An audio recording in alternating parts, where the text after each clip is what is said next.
Boa tarde, meninos! Tudo bom com vocês? Segundo ano de ensino médio. Hoje nós vamos falar sobre física, tá? A gente vai dar continuidade aos nossos ensinamentos.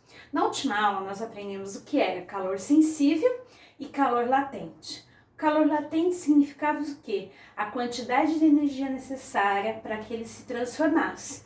Ou seja, fosse do sólido para o líquido, do líquido para o gasoso, tá certo? E ao contrário também. E o calor sensível era aquele calor que tinha a ver com a variação de temperatura. Então hoje eu vou dar continuidade ao calor sensível, tá certo? Então a gente vai aprender algumas propriedades, tá certo? E vamos dar continuidade então ao calor sensível. Vamos lá. A gente vai aprender hoje capacidade térmica, calor específico. Ixi, pro. O que significa isso, não é verdade? Então, vamos lá. Capacidade térmica. Capacidade térmica é a quantidade de energia recebida ou liberada, tá certo? De acordo com a variação de temperatura, tá? Essa capacidade térmica, quanto maior ela for, quer dizer o quê? Que a variação de energia que houve, a variação de temperatura que aconteceu é pequena. Tá? Então, ó, quanto maior a capacidade térmica, menor a variação de temperatura. Então, quanto maior ela for, menor é a variação de temperatura, tá certo? Houve troca de energia, sim, mas a variação de temperatura foi pouca. Então, foi muita quantidade de energia absorvida ou recebida, uma pequena quantidade de variação de temperatura, tá certo? Lembre-se, esse ΔQ, ele é maior que zero quando ele está sendo o quê? Absorvido ou recebido. E menor que zero quando ele é liberado, tá? Então, lembrem bem disso, que essa energia pode ser negativa ou positiva, tá certo? Então, essa é a primeira, equaçãozinha que a gente está aprendendo. Esse C, gente, é um C maiúsculo. Por quê? O C minúsculo é o calor específico. Esse calor específico, ele é de cada substância. Da água, do alumínio, do mercúrio, isso é tabelado. E todo exercício que nós vamos fazer tem esse valor. Ou então, ele dá todos os outros dados e você calcula o calor específico daquela substância. Deixa eu dar um exemplo para vocês entenderem. O calor específico da água é 1 caloria por grau Celsius.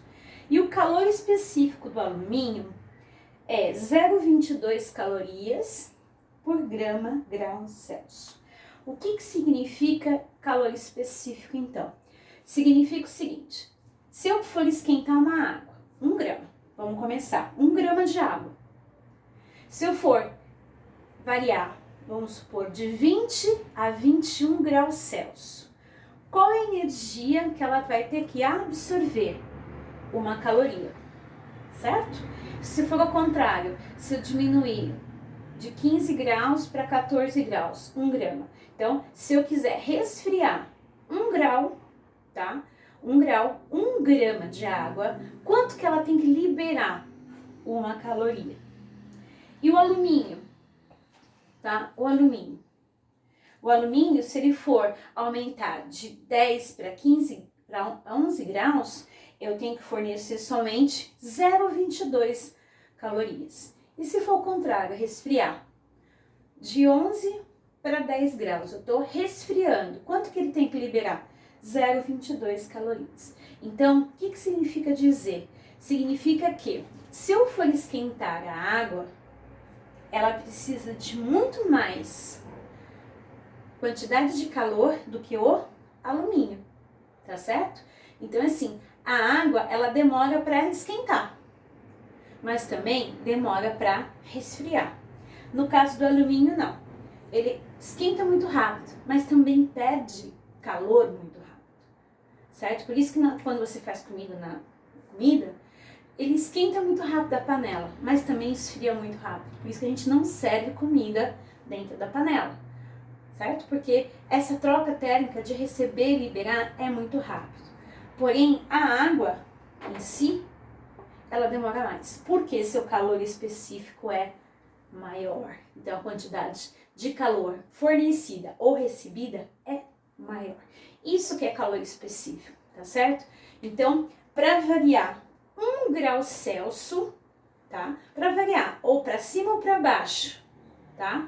1 grama de qualquer substância tem um calor específico para cada substância. Ou ela vai receber ou ela vai liberar. No caso da água, para você 1 grama de água, para você variar 1 grau Celsius, você vai ter que fornecer ou liberar uma caloria. No caso do alumínio, é uma quantidade menor, 0,22, tá? Então aqui eu tenho duas equaçãozinhas. Lógico, tudo tem a ver com a massa, né, gente? Porque quanto maior quantidade, maior é o calor. Vamos supor, eu tenho 1000 gramas de água. Para aquecer essa 1000 gramas de água, 1 grau, só quero elevar 1 grau, de 20 para 21. Então, eu tenho que multiplicar isso por 1000, então seriam 1000 calorias. Então, se 1 grama, para aquecer 1 grau, eu tenho que fornecer 1 caloria, se for 1000 gramas, eu tenho que fornecer 1000 calorias, tá certo? Então aqui, ó, a capacidade térmica, ela está envolvida com o calor específico, com certeza, depende do material que está sendo envolvido, né? E a massa.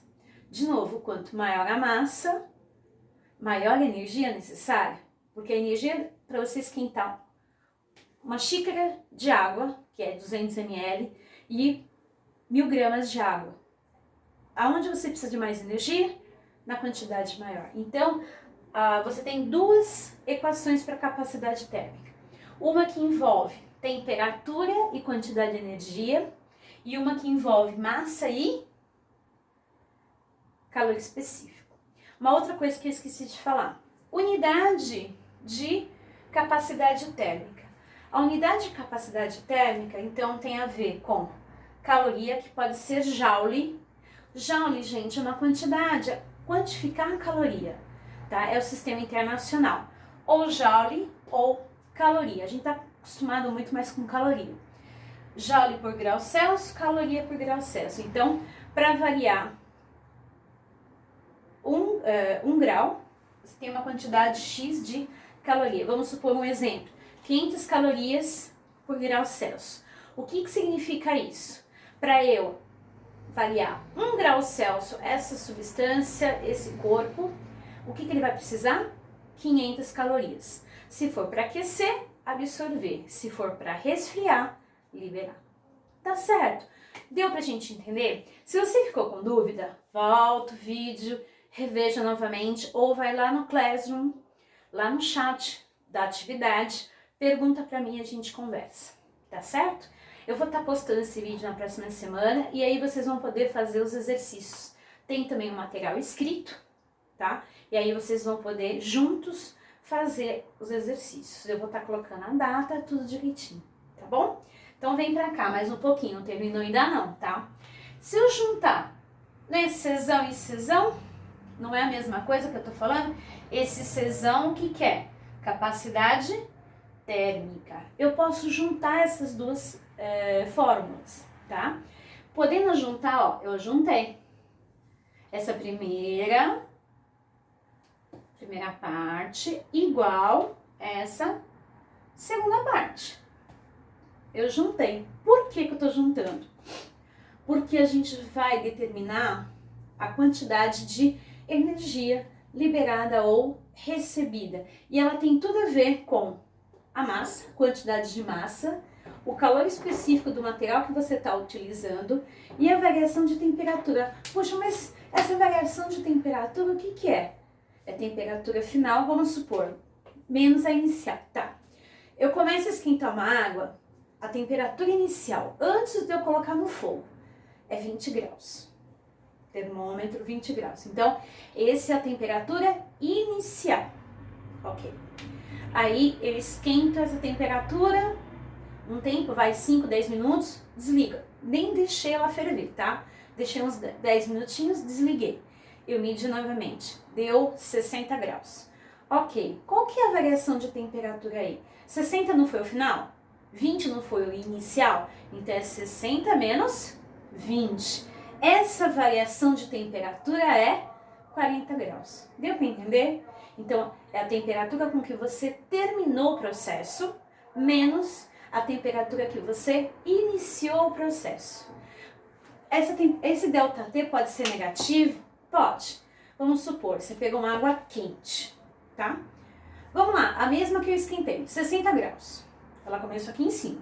E eu coloco ela dentro da geladeira. O que acontece lá? Essa temperatura vai resfriar.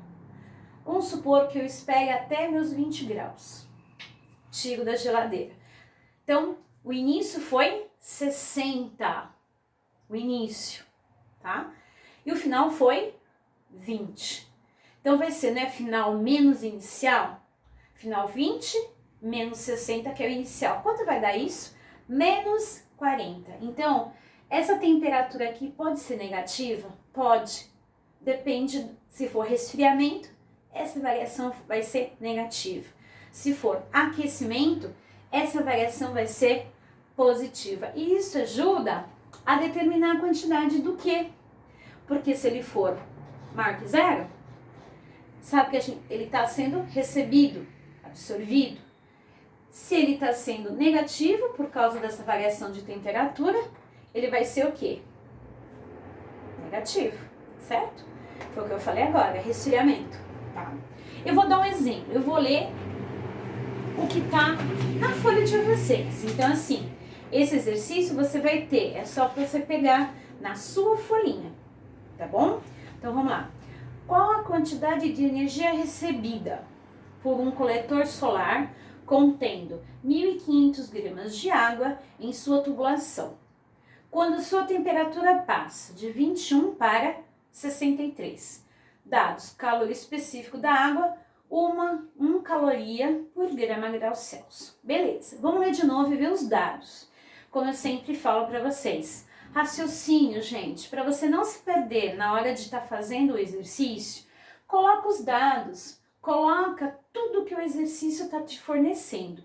O calor específico aqui é o que eu falei.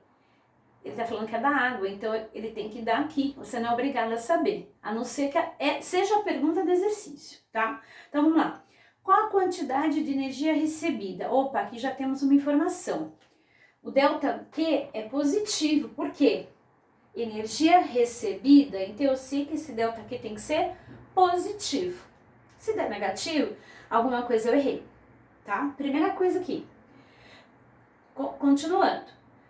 Por um coletor solar contendo 1.500 gramas de água. Então, o que é 1.500 gramas? Gramas é massa. Então, ó, massa igual a 1.500, tá?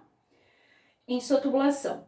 Quando sua temperatura passa de 21 graus para 63. Opa, já está sendo dada a minha variação. Quem é a temperatura final? 63. E qual é a temperatura inicial? 21. Então, 63 menos 21, esse valor é 42 graus. Então, eu já faço aqui, ó, para facilitar a minha continha, tá bom? Aí, ele quer a quantidade de calor. Normalmente, a gente vai estar usando, ó, para determinar a quantidade de calor, essa equação.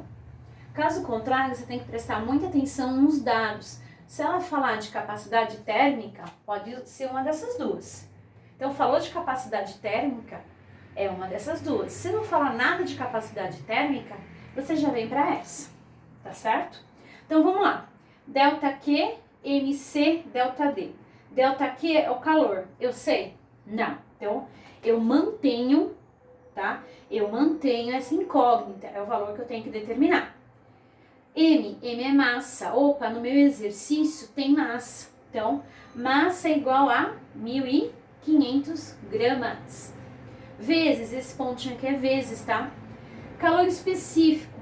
O calor específico é da água. Opa, tá escrito lá no exercício. 1 caloria, grama, grau Celsius. Então, esse Czinho aqui está no valor de 1. Vezes a variação de temperatura. Opa, eu já calculei. Quanto que deu lá? 42. Aí eu vou fazer a multiplicação desse valor. 1.500 vezes 1 vezes 42. Qual é o valor que deu? 63.000 quê? Calorias. Então, quantidade de calor, qual é a unidade? Calorias ou joule, tá? Então, e deu positivo, porque energia recebida. Opa, eu já determinei então a quantidade do calor. Esse exercício está lá na folhinha? Tá, eu já deixei até resolvido. E deixei lá 9 exercícios para você fazer. Não são todos cálculos, mas agora a gente vai trabalhar um pouco mais com cálculo, tá certo? Então eu resolvi dividir um pouquinho a matéria para não ficar sobrecarregado. Então, aqui eu tô falando sobre capacidade térmica, calor específico e a quantidade de calor sensível que você vai determinar, tá? Envolvendo todas as características. Na próxima aula, nós vamos ver conservação de energia. Eu cortei para poder não ficar sobrecarregado. Então, vamos exercitar a utilização dessas fórmulas, tá bom? Espero que vocês estejam bem, tá? Vamos continuar com o nosso mundo da física e espero que vocês possam estar fazendo os exercícios aí, tá? Fiquem bem e até a próxima aula. Beijo, meus amores, e não esqueçam, tá? Tirem suas dúvidas. Eu estou lá no Classroom. Lá no chat você me encontra também. Tá certo? Beijo enorme e até a próxima aula. Tchau, tchau.